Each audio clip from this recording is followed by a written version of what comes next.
বেগুন দিয়ে ইলিশ মাছ কার কার পছন্দ? আসসালামু আলাইকুম। কেমন আছেন সবাই? আশা করছি সবাই ভালো আছেন। আলহামদুলিল্লাহ আমিও ভালো আছি। যে দেখতেছেন প্রথমে আমি সমস্ত কাটাকুটি করে নিলাম। ইলিশ মাছগুলারে হালকা ভেজে নিলাম।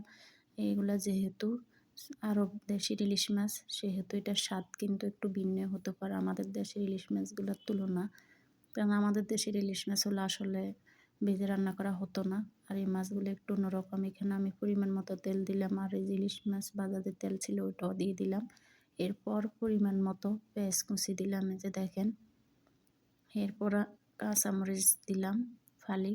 আমি এখানে কোনো লাল মরিচ অ্যাড করব না, যার কারণে কাঁচামরিচ পরিমাণ একটু বেশিই দিলাম।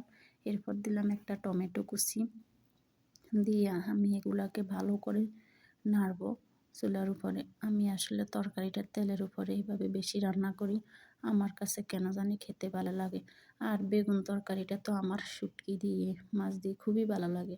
আর বেগুন খালি ভাজি করলে আমার ভালো লাগে, ভর্তা সব ভালো লাগে। কিন্তু কথা হলো একটা, খেয়ে কিন্তু প্রচুর পরিমাণে চুলকায় শরীর, যেহেতু আমার অ্যালার্জি। এখানে যে রসুন বাটা, হলুদের গুঁড়া, লবণ, এখন আমি পেঁয়াজের উপরে দিয়ে দিলাম। আর আমি এখানে বাড়তি কোনো মশলা দিব না, এগুলা দিয়ে রান্না করব। এখন আমি এই যে দেখেন খুব সুন্দর করে মশলাগুলা কষিয়ে নিতেছি। মশলাগুলা কষিয়ে রান্না করলে তরকারি কালারও সুন্দর আসে, আর তরকারি খেতেও কিন্তু আসলে খুবই ভালো লাগে। যেটা আসলে আমার মা থেকে শোনা আর কি। মশলা যত কষাবেন আর তরকারি প্রথম অবস্থা যত সুন্দর করে কষাবেন, ততই তরকারি খেতে ভালো লাগবে। তরকারির ভিতর হলুদ মরিচ খুব সুন্দর করে ঢুকবে। দেখেন আমার কিন্তু মশলাগুলো সুন্দর করে ভাজা হয়ে গেছে। আমি এখানে অল্প পরিমাণে একটু পানি দিয়ে আবারও কিছুক্ষণ কষিয়ে নিব।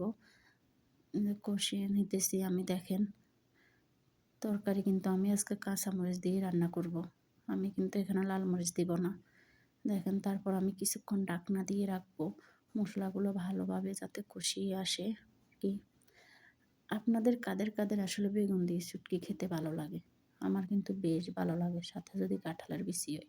এই যে দেখেন তেল উপরে বেশি উঠেছে, আমার কিন্তু মশলাগুলো কষানো হয়ে গেছে। এখন আমি এখানে যে মাছের মাথাটা আছে না, ওই মাথাটা দিয়ে দিব।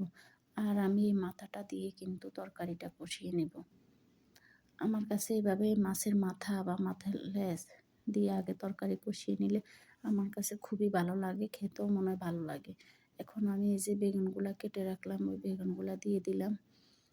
আমি এখানে একটা আলু দিলাম বেগুনের সাথে, দিয়ে আমি উল্টিয়ে পাল্টিয়ে মশলার সাথে বেগুনটা মেখে নিতেছি, যাতে করে বেগুনের গায়ে মশলাগুলো লেগে যায়। এই আর কি, এই কাজটা আমি আসলে খুবই আলতোভাবে করতেছি। যে দেখেন যাতে করে মশলাগুলো পুরোপুরি লাগে। এখন আমার গুলা মাখানো শেষ। এরপর আমি এখানে কিছুক্ষণ ঢাকনা দিয়ে রাখবো এই সবজিগুলা যাতে নরম হয়ে যায়।